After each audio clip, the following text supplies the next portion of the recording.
በአንድነት ያድር። የእግዚአብሔር ሰዓት ሁሉ ከሚያመሰግነው ከቅዱሳን መላእክት ጋር በአንድነት ያድር ዛሬም ዘወትርም ለዘላለሙ። አምላካችንና መድኃኒታችን ሰውን የምትወድ እግዚአብሔር ሆይ ቅዱሳን የሚሆኑ ደቀ መዛሙርትህንና አገልጋዮችህን ብፁዓን ሐዋርያትን ወደ ዓለም ሁሉ ዳርቻ የሰደዳቸው አንተ ነህ። የመንግሥትህን ወንጌል ይሰብኩና ያስተምሩ ዘንድ በሕዝብ ውስጥ ያለው እንደሚሆን ሁሉ በሽታውንም ሁሉ ያድኑ ዘንድ ከዓለም አስቀድሞ የነበረው የተሰወረው ምስጢርህን ያስተምሩ ዘንድ አሁንም ጌታችን አምላካችን ሆይ ብርሃንህንና ጽድቅህን ላክልን። የሐሳባችንና የልቦናችንን ዓይኖች አብራልን። የከበረ ወንጌል ቃል በመሸከም እንሰማ ዘንድ የበቃን አድርገን።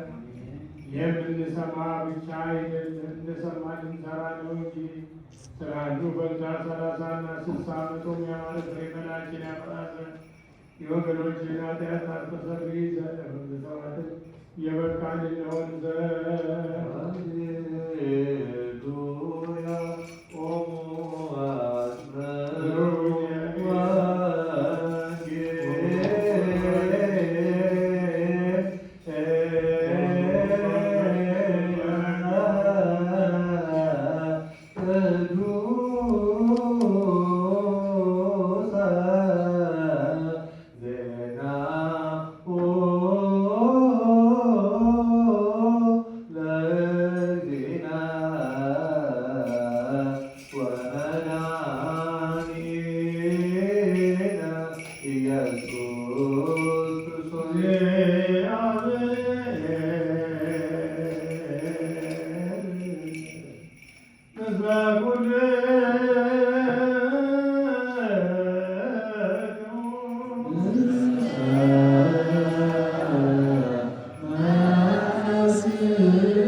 የዮሐንስ ወንጌል ምዕራፍ 1 ከቁጥር 1 እስከ 19 በመጀመሪያ ቃል ነበረ፣ ቃልም በእግዚአብሔር ዘንድ ነበረ፣ ቃልም የእግዚአብሔር ነበረ። ይህ በመጀመሪያ በእግዚአብሔር ዘንድ ነበረ። ሁሉ በእርሱ ሆነ፣ ከሆነውም አንዳች እንኳ ያለ እርሱ አልሆነም። በእርሱ ሕይወት ነበረች፣ በእርሱም የሰው ብርሃን ነበረች።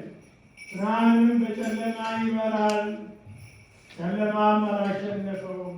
ከእግዚአብሔር የተላከ ስሙ ዮሐንስ የሚባል አንድ ሰው ነበረ። ሁሉ በእርሱ በኩል እንዲያምኑ ይህ ሁሉ ብርሃን ይመሰክር ዘንድ ለምስክር መጣ። ስለ ብርሃን ሊመሰክር መጣ እንጂ እርሱ ብርሃን አልነበረም። ሰው ሁሉ የሚያበራው እውነተኛውን ብርሃን ወደ ዓለም ይመጣ ነበር። በዓለም ነበረ፣ ዓለሙም በእርሱ ሆነ፣ ዓለሙም አላወቀውም። የእርሱ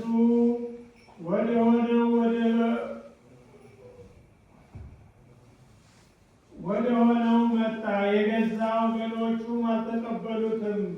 ለተቀበሉት ሁሉ ግን በስሙ ለሚያምኑ ለእነርሱ የሚያምን ልጆች የሆኑ ዘንድ ስልጣንን ሰጣቸው። እነርሱ ከእግዚአብሔር የተወለዱ እንጂ ከደም ወይም ከሥጋ ፈቃድ ወይም ከወንድ ፈቃድ አልተወለዱም። ቃልም ሥጋ ሆነ፣ ጸጋንና እውነትንም ተሞልቶ በእኛ አደረ።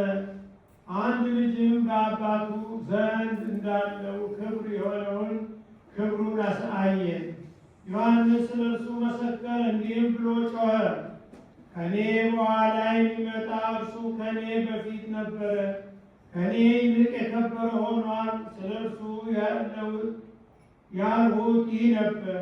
እኛ ሁላችን ከሙላቱ ተቀብለን በጸጋ ላይ ጸጋ ተሰጥቶናል።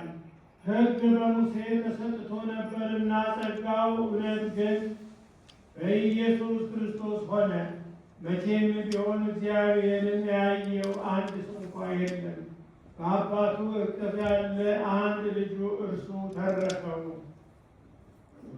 በወልድ ያመነ የዘላለም ሕይወት አለው አለ ጌታ።